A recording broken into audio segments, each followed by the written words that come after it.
یہ بھی نہیں کہا کہ احمد صاحب کے ساتھ آنا، مالک صاحب کے ساتھ آنا، امام شافعی کے ساتھ آنا، امام احمد کے ساتھ آنا، یہ تو کہا نہیں۔ نہ یہ کہا کہ مولانا قمر صاحب کے ساتھ آنا، کسی مفتی کے ساتھ آنا، کسی مولوی کے ساتھ آنا، یہ تو تذکرہ ہے نہیں قرآن میں۔ قرآن تو صاف صاف کہہ رہا ہے کہ ہم تو تمہیں ایک امام کے ساتھ بلائیں گے، امام بھی ہوگا تم بھی ہوں گے۔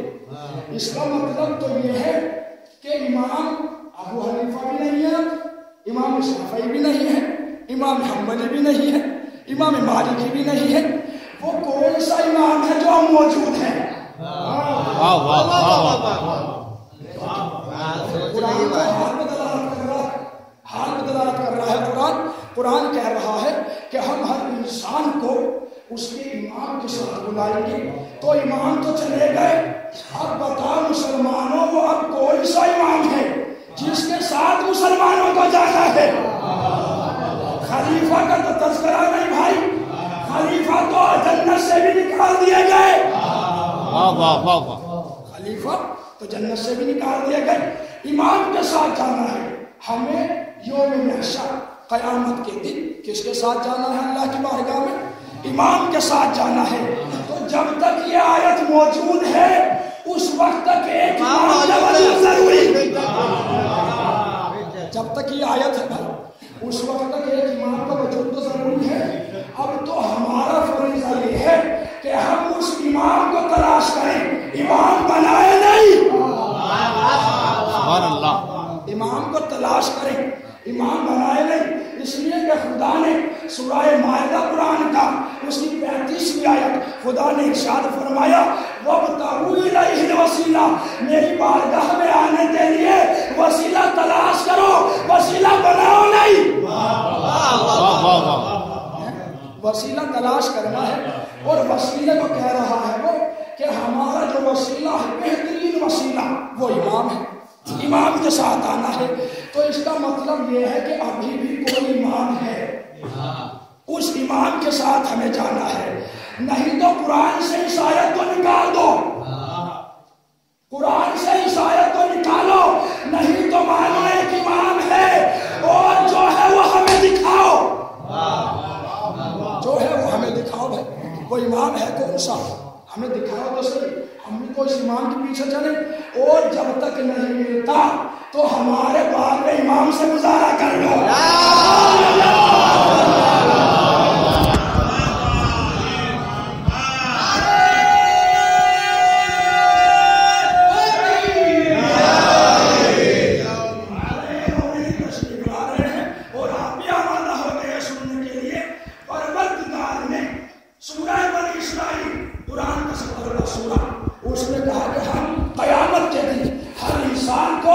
اس کے امام کے ساتھ بلائیں گے۔ بھائی میں تو اتنا جانتا ہوں جتنا اس نے مجھے دے دیا، فرشتے بھی اتنا جانتے تھے جتنا اس نے انہیں دے دیا، آدم بھی اتنا جانتے تھے جتنا اس نے انہیں دے دیا، اتنا ہی تو جانتے تھے۔ اگر نہ جانتے ہوتے تو آدم کو اتنا تو پتا ہوتا کہ درخت کے قریب نہیں جانا، آدم کو بھی اتنا پتا تھا جتنا اس نے انہیں دے دیا۔ اب میں گفتگو کرنا چاہ رہا ہوں تھوڑی سی قرآن کی روشنی میں، زیادہ لمبی گفتگو نہیں، مختصر گفتگو اور جامع گفتگو۔ پروردگار نے سورہ بقرہ قرآن کا دوسرا سورہ، اس کی پروردگار نے 30ویں آیت میں ارشاد فرمایا انی جاعل فی الارض خلیفہ، میں روئے زمین پر ایک خلیفہ بنانے والا ہوں۔ اس کا مطلب یہ ہے کہ اگر کوئی خلیفہ ہوگا تو وہ اللہ کی طرف سے ہوگا، بندوں کی طرف سے کوئی خلیفہ نہیں ہوگا۔ اللہ خلیفہ بنائے گا، بندے کو خلیفہ بنائیں گے نہیں۔ یہ تو ہوتا ہے خلافت، اللہ پوسٹ دے گا، اللہ درجہ دے گا، اللہ امام خلافت دے گا، اللہ خلیفہ بنائے گا، اللہ سردار بنائے گا۔ اور اب آئی ہدایت کی باری، ہادی کون بنائے گا؟ تو پروردگار نے اسی قرآن میں سورہ دہر 76واں سورہ 30ویں آیت میں ارشاد فرمایا اِنَّا هَدَيْنَاهُ السَّبِيلَ اِمَّا شَاكِرًا وَإِمَّا كَفُورًا، ہم نے ہدایتوں کا انتظام کر دیا۔ اب کوئی چاہے ہدایت لے کر شکر گزار بن جائے یا کفر اختیار کر لے، تو دو آیتیں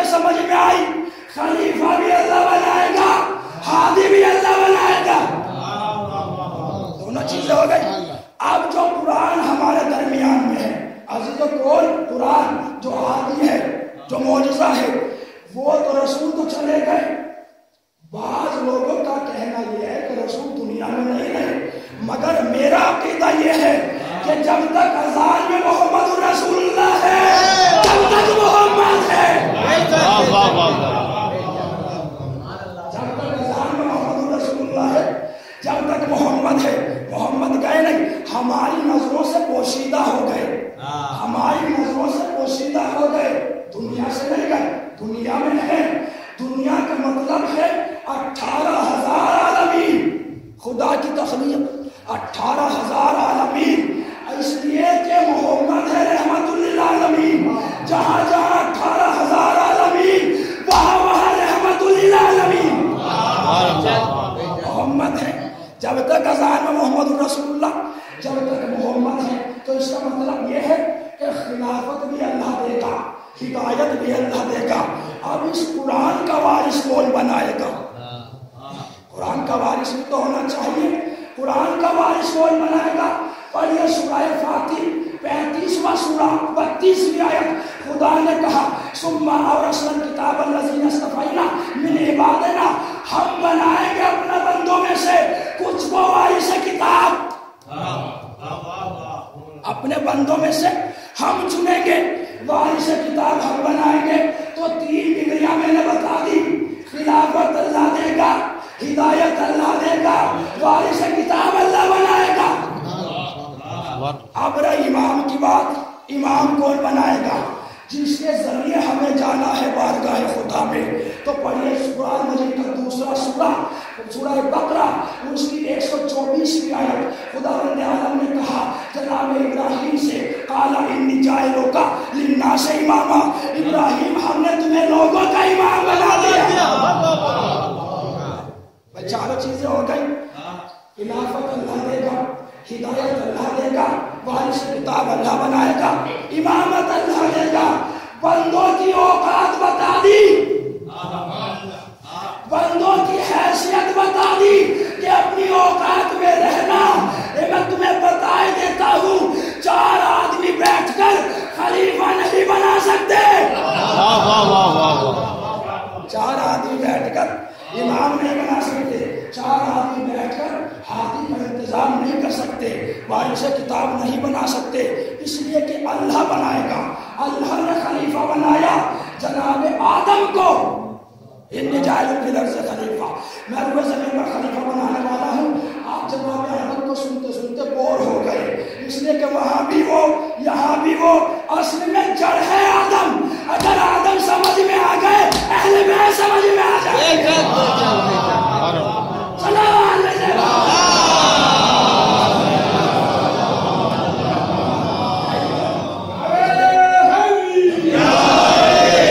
انشاءاللہ جاگیں گے اور توجہ رکھیں، دعائیں دیتے رہنا. انی جاعل فی الارض خلیفہ، میں روئے زمین پر خلیفہ بنانے والا ہوں. کا سجدہ کرنا جب میں روٹا دوں. سجدہ ہو گیا، ایک نے سجدہ نہیں کیا، ابلیس بن گیا، لعنتی ہو گیا قیامت تک کے لیے. پروردگار آدم سے کہا کہ دیکھ میں افضل ہوں، یہ مفضول ہے، اس لیے کہ یہ مٹی سے بنا، میں آگ سے بنا. یہی تو قرآن ہے. میں مٹی سے، یہ مٹی سے بنا، میں آگ سے بنا. آگ مٹی پر افضل ہوتی ہے. تو شیطانی کردار یہ ہے کہ وہ میٹیریل پر بات کرتا ہے، نسبت پر نہیں. میں سے پہلے جاؤں گا حضرات پر. اس نے میٹیریل پر بات کی، مادے پر بات کی، نسبت کو نہیں دیکھا کہ مٹی کہاں لگ رہی ہے. جو اللہ نے مٹی لگائی وہ کہاں لگ رہی ہے. اب کچھ لوگ کہتے ہیں علم نہیں بناتے، کپڑے کا بناتے ہیں، تازیہ لکڑی کا بناتے ہیں. ارے شیطانی کردار ہے. میٹیریل پر بات کرتے ہیں، نسبت پر بات نہیں کرتے. نسبت ہے جناب آدم کی طرف مٹی کی، نسبت ہے علم کی عباس کی طرف، نسبت ہے تعزیہ کی حسین کی طرف. نسبت کی بات کرو، نسبت کو دیکھو، میٹیریل پر بات نہ کرو. میٹیریل کی بات نہیں، کہاں مٹی سے بنایا. ٹھیک ہے، جناب آدم جنت میں بھی رہے، جنت سے نکل بھی گئے. یہی ہوا جناب. ہوتا ہے خلافت دینے کا عہدہ ہمیں دے دے. ہم تو اشرف المخلوقات ہیں, ہم بہتر بنا لیں گے, جسے خلافت دینی ہوگی دے دیں گے. پروردگار نے کہا ہم نے معصوم فرشتوں کو بھی خلافت نہیں دی.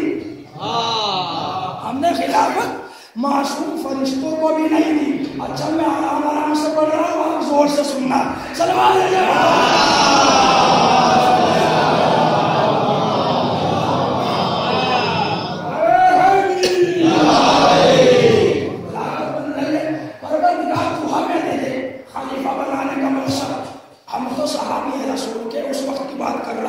جب رسول کے صحابی موجود تھے اس وقت کے زمانے میں جائیے, پروردگار تو ہمیں دے دے, ہم تو صحابی ہیں رسول کے, خلافت بنا, خلافت دے دے, خلافت کا درجہ ہم کسی کو بھی خلیفہ بنائے. تو پروردگار نے کہا یہ عہدہ, یہ منصب ہم نے نبیوں کو بھی نہیں دیا کہ نبی بنائے خلیفہ. ہم بنائیں گے خلیفہ, نبی بھی خلیفہ بنائے گا نہیں, ہم خلیفہ بنائیں گے. آدم مسجود ملائکہ بنے, آدم کو مسجود ملائکہ ہونے کا اختیار دیا, خلیفہ بنانے کا اختیار نہیں دیا. آدم کو استاد ملائکہ ہونے کا اختیار دیا لیکن خلیفہ بنانے کا نہیں. نوح کو سفینہ بنانے کا اختیار دیا, خلیفہ بنانے کا نہیں. سفینہ چلانے کا اختیار دیا, خلیفہ بنانے کا نہیں. داؤد کو لوح نرم کرنے کا اختیار دیا, خلیفہ بنانے کا نہیں. موسیٰ کو اگر خلیفہ دیا تو اپنی طرف سے موسیٰ نے نہیں بنایا. خلیفہ بنانے کا اختیار بندوں کو بھی نہیں ہے, صحابی تو صحابی, نبیوں کو نہیں. خلیفہ بنانے کا اختیار نبیوں کو بھی نہیں ہے کہ خلیفہ بنائے نبی نہیں. بھائی خلیفہ نبی بھی نہیں بنا سکتے ہیں. کچھ لوگوں کا دل مسئلہ رسول کی بارگاہ میں آئے, پروردگار کے رسول ہمیں اپنا داماد بنا لیجئے. سب سے بڑی بدتمیزی تو یہی ہے کہ داماد داماد سے کہہ رہے تھے, داماد داماد سے کہہ رہے تھے ہمیں اپنا داماد بنا لیجئے. تو رسول نے کیا کہا؟ رسول نے کہا مجھے داماد بنانے کا اختیار نہیں ہے, میں اپنی بیٹی کا رشتہ اپنی مرضی سے نہیں دے سکتا, کسی کے ہاتھ میں میں اپنی بیٹی نہیں سونپ سکتا. یہ اللہ کی رضا کا مسئلہ ہے, اللہ کے اختیار میں ہے. اللہ جس کو چاہے داماد بنا سکتا ہے, میرے اختیار کی بات نہیں. وہ محمد کہ جو اپنے ہاتھوں پر سنگریزوں سے کلمہ پڑھوا لے, اس کو اپنے داماد بنانے کا اختیار نہیں. محمد جو اشارے سے چاند کے 2 ٹکڑے کر دے, جو سورج کو پلٹا دے, جو درخت میں آواز پیدا کر دے, حد ہے گدھوں سے کلمہ پڑھوا لے. لیکن داماد بنانے کا اختیار نہیں ہے. رسول نے داماد نہیں بنایا, کہا اللہ بنائے گا. اللہ کو اختیار ہے داماد بنانے کا, مجھے نہیں ہے. ارے توحید پرستو کچھ تو حیا کرو. جب افضل المرسلین جیسا نبی, خاتم النبی جیسا نبی اپنی مرضی سے اپنا داماد نہیں بنا سکتا, تو گناہگار امت اپنا خلیفہ کیسے بنا سکتا؟ چلو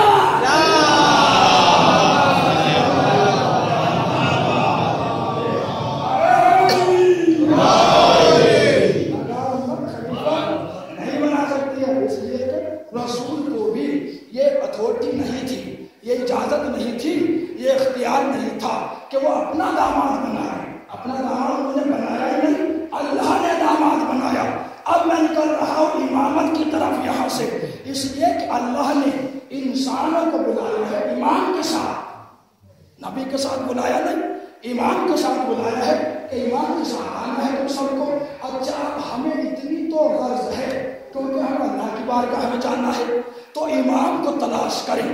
اور پھر یہ مسئلہ کہ اگر ہم اپنی مسجد کا امام بھی تلاش کرتے ہیں تو بے عیب تلاش کرتے ہیں. اپنی مسجد کا چھوٹا سا مولوی, چھوٹا سا پیش نماز اگر دیکھتے ہیں تو بے عیب ہو, اور اس کی پہنچ ایسی ہو کہ سارے پڑھو لکھوں سے افضل ہو. ایسا تو کم سے کم ہو جو وقت پر مسئلہ بتا دے, بیٹوں سے نہ پوچھے. ایسا تو ہونا چاہیے. یہ امام ایسا ہو کہ وہ مسئلہ بتا سکے، پوچھے نہیں، تو یہ امام کی اتنی ڈیفینیشن، اتنی تعلیم، اتنی معرفت، اور یہ کہ ایسا ہونا چاہیے، ایسا ہونا چاہیے. تو چونکہ ہمیں جانا ہے اللہ کی بارگاہ میں، اب اللہ کا امام کیسا ہونا چاہیے، اللہ کی بارگاہ میں جانے کے لیے امام کیسا ہونا چاہیے. میں ایک جملہ کہا کرتا ہوں، بچوں کی تربیت ماں کے ذمے، جیسی ماں ویسے بچوں پر اثر ہوگا. بچے ویسی تربیت سیکھتے ہیں جیسا گھر کا ماحول ہوتا ہے، جیسی ماں ہوتی ہے. اگر ماں فاطمہ ہو تو بیٹا حسین ہوتا ہے، ماں ہندا ہو تو بیٹا یزید ہوتا ہے.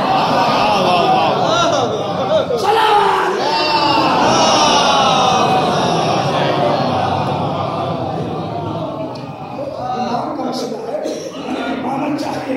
امامت کیسی ہو؟ تو اب ہمیں امامت تلاش کرنا ہے، امام تلاش کرنا ہے، اور ایسا امام جو ہمیں بارگاہ خدا تک پہنچا دے، ہمیں بارگاہ خدا بندی تک پہنچا دے، جو راستے میں گمراہ نہ ہو. ایسا امام چاہیے. بغیر امام کے تو اللہ نے شہر کی مکھیوں کو نہیں چھوڑا، ان کو بھی ایک امام دیا، ایک یعقوب دیا. یعقوب ہے مکھیوں کا بادشاہ، یعقوب سردار ہے. قرآن میں اس کا تذکرہ ہے کہ جہاں بھی مکھیوں کا سردار جاتا ہے وہی مکھیاں پیچھے پیچھے جاتی ہے. ارے توحید پرستو غور کرو، جب بغیر امام کے جانور تک نہیں ہے تم تو مسلمان ہو. بغیر امام کے کیسے جاؤ گے؟ امام تلاش کرو، اور امام ایسا ہو کہ اس پر فخر ہونا چاہیے. اس پر فخریہ جملہ بہت کہی جا سکتی ہے کہ ہمارا امام ایسا ہے، فخر کرے اس کے اوپر ہر آدمی کہ ہمارا امام ایسا ہے. اب اپنے مقدر کی بات تو یہی ہے، کچھ لوگوں نے حسین کو امام مانا، کچھ لوگوں نے یزید کو امام مانا. دو امام ہے کربلا میں، ایک امام ہے یزید، ایک امام ہے حسین. اب جو قرآن یہ نہیں کہتا ہے، اس کو بھی ریکارڈ کریں اور نوٹ کریں کہ ہم قیامت میں جیسا آدمی ہوگا اس کو ویسے امام کے ساتھ محشور کریں گے. یہ بھی قرآن کہتا ہے. قرآن پر توجہ رکھے تو جو یزید کا چاہنے والا ہوگا وہ یزید کے ساتھ جائے گا، جو حسین کا چاہنے والا وہ حسین کے ساتھ جائے گا. اس لیے کہ اس نے حسین کو امام مانا ہے، یزید کو امام نہیں مانا ہے. اور جس نے حسین کو امام مان لیا اس کی زندگی کامیابی کی زندگی گزر گئی. کربلا کے میدان میں بہت سو نے یزید کو امام مانا اور بہت سو نے حسین کو امام مانا. بہت سو نے 72 تھے، کل 72 جنہوں نے حسین کو امام مانا، اور لشکر تھا جنہوں نے یزید کو امام مانا. لیکن 72 کا نام آج بھی زندہ ہے، 72 کی قربانی آج بھی زندہ ہے. 72 کیوں؟ اس لیے کہ انہوں نے حق امام کو پہچان لیا، معرفت امام حاصل کر لی، اور جناب حر ایک رات میں امام کو پہچان لیا. جناب حر نے ایک رات میں امام کو پہچان لیا. اگر کوئی امام کو پہچاننے آ جائے تو حر بن جاتا ہے، نہ پہچانے تو یزید بنتا ہے. پہچانا جناب امام کو کربلا کے میدان میں. اور اگر دیکھنا ہے کہ امام کو کس کس نے پہچانا تو بس چھوٹے سے مجاہد کو یاد کرو، اس نے بھی امام کو پہچانا. چھوٹا سا مجاہد کو جناب علی اصغر، جناب علی اصغر. بس آج 7 محرم آپ کے سامنے ہے، انہوں نے پڑھنے کی قوت اتنی نہیں ہے کہ میں آپ کی خدمت میں پیش کر سکوں، اس لیے کہ آواز گرفتار ہو چکی ہے. لیکن چھوٹے سے اصغر نے امام کو پہچان دیا.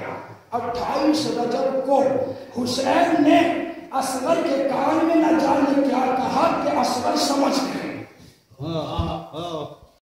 صلاحیت عباس کی تھی، وہی شعور اور صلاحیت اصغر کی تھی.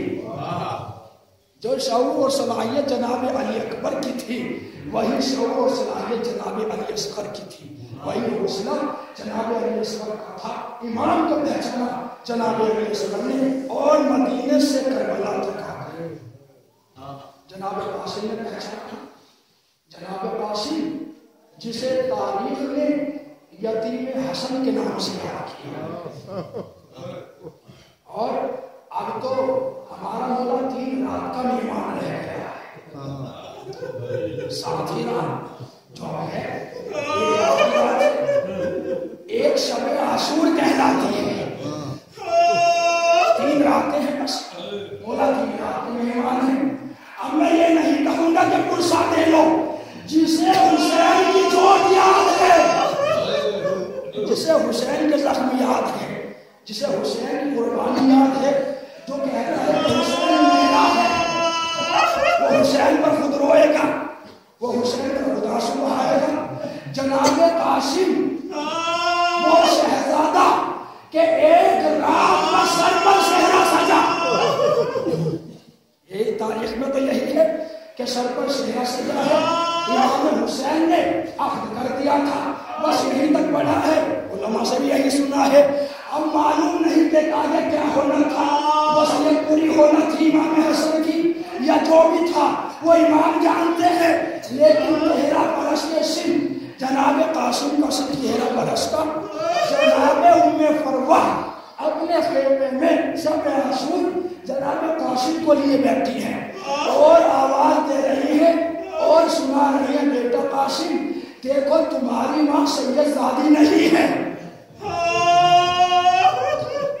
تمہاری ماں سیدانی نہیں ہے، دیکھو اس بات کا خیال رہے۔ سب سے پہلے صبح کو چچا پر جان نثار کرنا، سب سے پہلے قربان ہونا، تم سے پہلے اکبر نہ چلا جائے،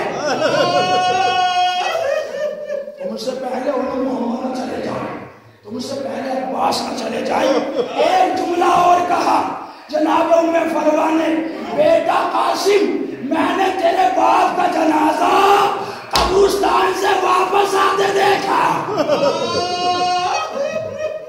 اچھا اماں ٹھیک ہے، تم نے بابا کا جنازہ دیکھا، میرا جنازہ واپس آتے نہیں دیکھو گی۔